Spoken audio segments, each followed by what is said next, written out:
जय हिंद। अभी latest happening आप लोग अगर न्यूज़ देख रहे होंगे तो आपको पता होगा कि यहाँ पर इंडिया गेट पे जो मसाल जलती थी अमर जवान ज्योति, उसे मर्ज कर दिया गया है नेशनल वॉर मेमोरियल में। जो मसाल जलती है उसके साथ, है ना। गवर्नमेंट ने इटर्नल फ्लेम जो अमर जवान ज्योति पे देखने को मिलता था उसे मर्ज कर दिया है नेशनल वॉर मेमोरियल पे इंस्टॉल्ड इंटरनल फ्लेम से। अब एक चीज और है कि नेताजी का स्टैचू क्यों इंस्टॉल किया जा रहा है इंडिया गेट के ऊपर, ये हम इस वीडियो में डिटेल से जानने की कोशिश करेंगे। प्लस नेताजी का क्या कंट्रीब्यूशन रहा है हमारे देश में वो भी जानने की कोशिश करेंगे। तो सबसे पहले तो मैं आपको ये कहना चाहूँगा कि ये हमारा प्यारा भारत का इंडिया गेट आपको देखने को मिल रहा, और हमारे लीडर सुभाष चंद्र बोस जी का कुछ इस तरीके का आपको फ्यूचर में देखने को मिलेगा जो वहाँ पर स्टैचू लगाया जाएगा, है ना। और ये हमारे सुभाष चंद्र बोस जी जो कि इंडियन फ्रीडम स्ट्रगल में काफ़ी इंपॉर्टेंट रोल प्ले किए हैं, लेकिन किताबों में एक तरह से गुमनामी के भीड़ में ये खो चुके हैं और इनका ज़्यादा हमें रेफरेंस देखने को भी नहीं मिलता है। तो ये एक बहुत अच्छा कदम है सरकार के द्वारा, ये बहुत पहले करना था, लेकिन चलिए देर आए दुरुस्त आए, और फाइनली हमें ये देखने को मिल रहा कि नेताजी का इस तरीके का डेवलपमेंट नेताजी के ऊपर देखने को मिल रहा। Prime minister Narendra Modi Friday को अनाउंस किए हैं कि नेताजी सुभाष चंद्र बोस जी का स्टैचू आपको इंस्टॉल देखने को मिलेगा इंडिया गेट पे। और ये किस लिए हो रहा? To honour the contribution in the independence movement. Independence movement में नेताजी ने बहुत इंपॉर्टेंट रोल प्ले किया था, है ना। यही चीज़ को दर्शाने का काम कर रहा है ये स्टैचू जो इंस्टॉल होगा। आप लोग को पता होगा कि सुभाष चंद्र बोस जी का जिनका जन्म कटक में हुआ था वो ICS इंडियन सिविल सर्विसेज के लिए क्वालिफाई हो चुके थे, है ना। ICS जो होता है ये काफ़ी उस समय का प्रेस्टिजियस, जैसे आज के समय पे जो आपका UPSC एग्ज़ाम है उस तरीके का एग्ज़ाम होता था, लेकिन इन्होंने रिफ्यूज़ कर दिया कि मैं ब्रिटिश सरकार के लिए काम नहीं करूँगा। इस तरीके के थे हमारे सुभाष चंद्र बोस जी। इन्होंने अपना किताब लिखा द इंडियन स्ट्रगल, उसमें इंडिया का स्ट्रगल दिखाया ब्रिटिश कॉलोनियल पावर्स के विरुद्ध। इन्होंने, आपको पता होगा कि इंडियन नेशनल कांग्रेस में भी INC ज्वाइन किया था, इंडियन नेशनल कांग्रेस ज्वाइन किया था।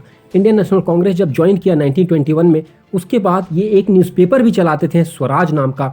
इन्होंने ही जय हिंद का नारा दिया था। जय हिंद, ये जो नारा आपको देखने को मिलता है जय हिंद, ये इन्हीं का क्वाइंट किया गया है और इन्हें बाद में नेताजी करके संबोधन भी किया गया। इन्होंने डिमांड किया था कंप्लीट स्वराज का, है ना, और फेवर में थे कि अगर स्वराज के लिए हमें फोर्स भी लगाना पड़े तो हम फोर्स लगाने से पीछे नहीं हटेंगे, हम फोर्स भी लगाएंगे लेकिन स्वराज लेकर रहेंगे, ये बोलते थे। और फिर आपको ये भी पता होगा नेताजी के बारे में कि हमारे नेताजी 1938 में हरिपुरा सेशन में कांग्रेस के अधिवेशन में प्रेसिडेंट चुने जाते हैं। उसके बाद 39 में ये त्रिपुरी में भी चुन लिए जाते हैं, लेकिन क्योंकि मतभेद था किनके बीच, इनके और बाकी कांग्रेसियों के बीच। क्यों? क्योंकि गांधी जी का जो कैंडिडेट था पट्टाभी सीतारामैया जी, वो हार गए थे नेताजी के कंपेयर में, क्योंकि नेताजी का इतना ज़्यादा लोगों के ऊपर प्रभाव था, इतना ज़्यादा फैन फॉलोइंग था कि वो हार गए थे। तो गांधी जी ने बोला कि ये मेरा व्यक्तिगत हार है, मेरा अपना हार है, इसलिए सारे लोग इन्हें काम नहीं करने देते हैं। फिर ये आगे जाके 1939 में ऑल इंडिया फॉरवर्ड ब्लॉक का स्थापना करते हैं। आप लोग का पता होगा ऑल इंडिया फॉरवर्ड ब्लॉक जो ये इस्टेब्लिश करते हैं। फिर ये पर्सन चल जाते हैं जर्मनी, जापान, इन सब जगहों पे प्रिजनर ऑफ वॉर्स को लेकर इंडियन नेशनल आर्मी में बहुत अहम भूमिका निभाते हैं, और तब ये नारा देते हैं तुम मुझे खून दो मैं तुम्हें आज़ादी दूंगा। और फाइनली ताइवान प्लेन क्रैश में इनका डेथ हो जाता है, ऐसा बोला जाता है। लेकिन बहुत सारे रिपोर्ट्स ऐसे भी हैं जो ये बात को नकारते हैं। लेकिन हमारे बीच से हमारा हीरो नहीं रहते हैं 1945 के बाद, बहुत ही दुखद घटना है। लेकिन जो इन्होंने किया, जो इन्होंने वेलर दिखाया, फाइनली उसे अब जाकर ये PM मोदी जी ने जो बोला है ये बहुत ही अच्छा काम हो रहा है। नेताजी को जो उनका एक स्थान था हिस्ट्री में वो अब देखने को मिलेगा, है ना। At a time when the entire nation is marking the 125th birth anniversary of Netaji Subhash Chandra Bose, 125वां बर्थ एनिवर्सरी हम मनाने वाले हैं। I am glad to share this grand statue made of granite. ये ग्रेनाइट से बनाया जाएगा and installed in India Gate, यहाँ पर किया जाएगा। This would be a symbol of India's indebtedness to him. हम हमेशा के लिए नेताजी के कर्जदार हैं। भारत जो आज़ाद हुआ नेताजी के काम के चलते हुआ है। सिर्फ गांधी जी को अगर क्रेडिट दे तो ये गलत होगा, क्योंकि इसमें बहुत सारे ऐसे लोग थे जिन्होंने अपने जान को सर्वोच्च बलिदान दिया, अपनी जान देकर, चाहे वो नेताजी हो, चाहे वो भगत सिंह हो, या फिर खुदीराम बोस हो, या ऐसे तमाम, मैं थक जाऊंगा नाम लेते लेते, ऐसे वीर गाथाएं भारत के इतिहास में बहुत हैं, लेकिन इन्हें दबा दिया गया है।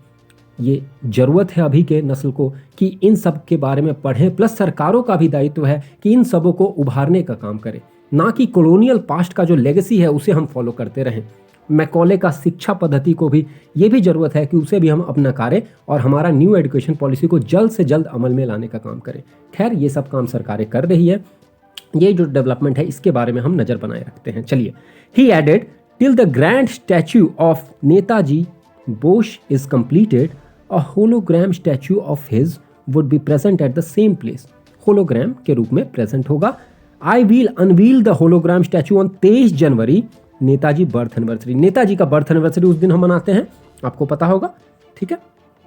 The statue will be installed under the grand canopy near the अमर जवान ज्योति flickered in remembrance of soldiers। इस तरीके का कुछ देखने को आपको मिलेगा। Soldiers who have died for the country in various wars and conflicts since independence। Independence से लेकर उस समय तक जो हमारे सोल्जर्स अपना सर्वोच्च बलिदान दिए हैं, उनके लिए अमर जवान ज्योति के वहाँ पर इंस्टॉल किया जाएगा। Just a day earlier, it was announced that अमर जवान ज्योति, the eternal flame located at India Gate, which has not been extinguished। बहुत लोग बोल रहे हैं ना कि इंडिया गेट पे जो फ्लेम जलता था उसे बुझा दिया गया। ऐसा कुछ नहीं है, उसे मर्ज किया गया है ना, मर्ज किया गया है with the flame at the near by national war memorial का फ्लेम के साथ।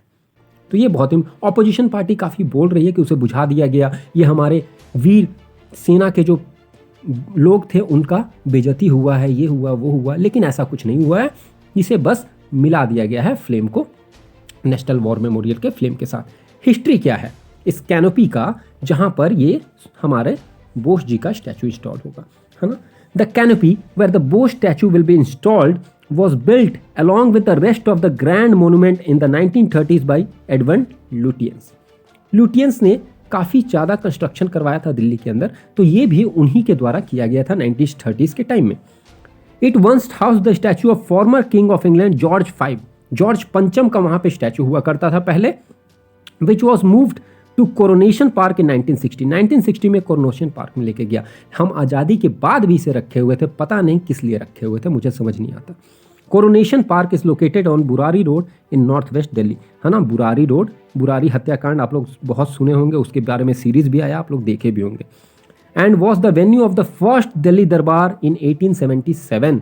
दिल्ली दरबार ये लोग करते थे, और आप लोग अगर हिस्ट्री की किताब पढ़े होंगे तो उस समय पे भारत में फेमाइंस वगैरह होते थे, फिर भी ये लोग दिल्ली दरबार करते थे। जैसे 1911 वाला दिल्ली दरबार जो हुआ था, उसी समय भारत में काफ़ी ज़्यादा आपका डाउनफॉल देखने को मिला था, जैसे लोगों के बीच में फेमाइन का कंडीशन था, फिर भी ये चीज़ हुआ था। When queen Victoria was proclaim the empress of India, है ना, ये चीज़ हुआ था 1877 वाला टाइम पीरियड में।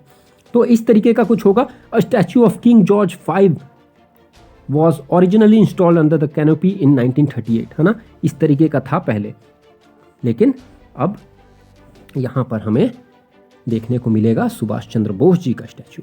Later the same place was used to celebrate the accession of King Edward VII in 1903, and finally it was here that the Darbar commemorating the coronation of King George V as Emperor of India took place in 12 दिसंबर 1911।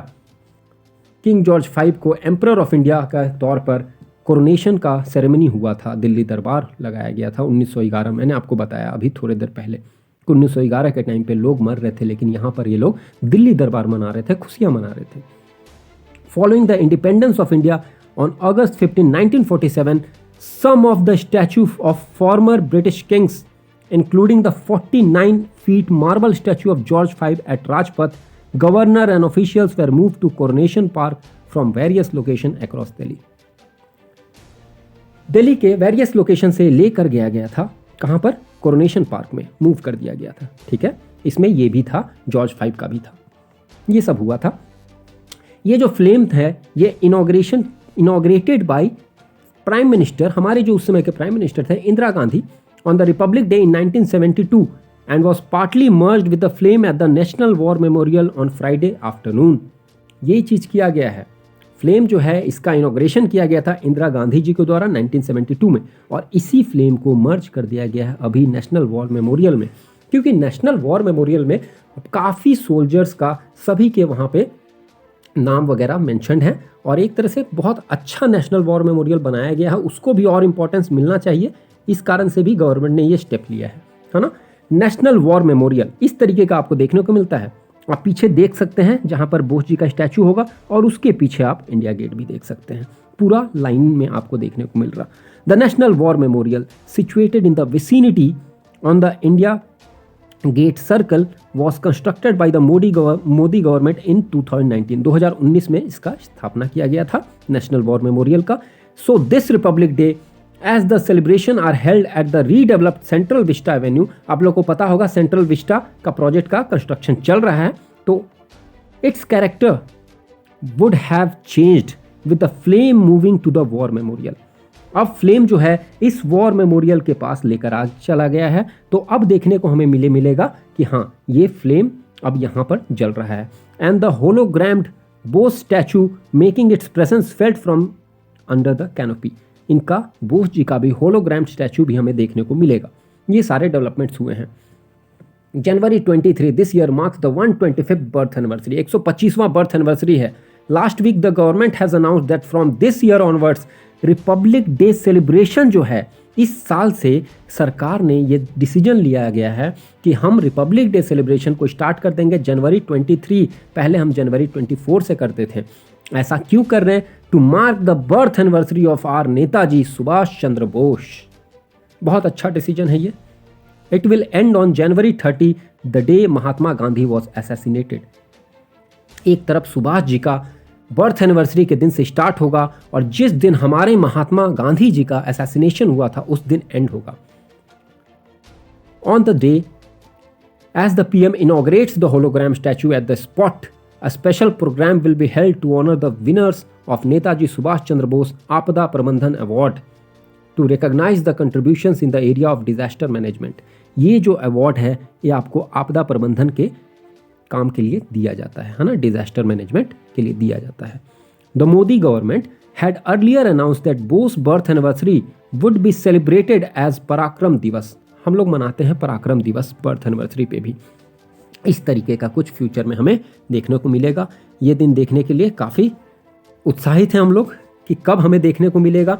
तो देखिए, नेताजी जैसा person जो इतना high stature का रहा हो, ये काफ़ी ऊंचे खानदान से आते थे, ये चाहते तो अपना ज़िंदगी ऐसी बिता देते, मतलब अच्छा खासा इनके पास सब कुछ था, लेकिन इन्होंने बोला नहीं, मैं फ्रीडम स्ट्रगल में पार्टिसिपेट करूँगा, अपने देश को आज़ादी दिलाऊँगा, हम पूर्ण स्वराज का स्थापना करेंगे।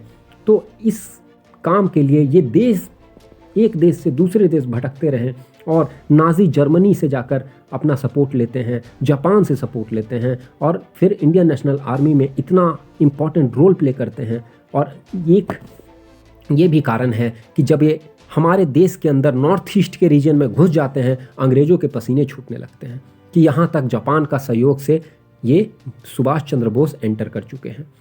तो ये काफ़ी इनका योगदान रहा है। आप इनके योगदान को कभी भी किसी के कंपेयर में कम नहीं आंक सकते हो। और ये जो सरकार का भी डिसीजन है, ये बहुत पहले से पेंडिंग डिमांड था इनके परिवार वाले का, बोस जी का परिवार वालों का भी काफ़ी डिमांड था कि इनका कुछ होना चाहिए इस तरीके का जिनसे इनका योगदान देश में याद किया जा सके। प्लस नॉर्मल सिटीजनशिप में भी हम और आप में भी काफ़ी ऐसे पिटिशंस रोटेट करते थे। आपको भी आपके ईमेल वगैरह पे ऐसे पिटिशंस कभी देखने को मिला होगा change.org से, है ना। अगर आप याद करेंगे तो change.org इस तरीके से संगठन से ये सब आपको मैसेजेस आते होंगे कि आप सपोर्ट कीजिए कि हम गवर्नमेंट पे ये बात रखें कि इनका स्टैचू इंस्टॉल होना चाहिए। तो ऐसे चीज़ें आपको देखने को मिलेगा। तो ये बहुत ही अच्छा मूव है। आप लोग इस मूव के बारे में क्या सोचते हैं, अपने राय कमेंट बॉक्स में कीजिएगा। इस वीडियो में इतना ही। Thank you very much.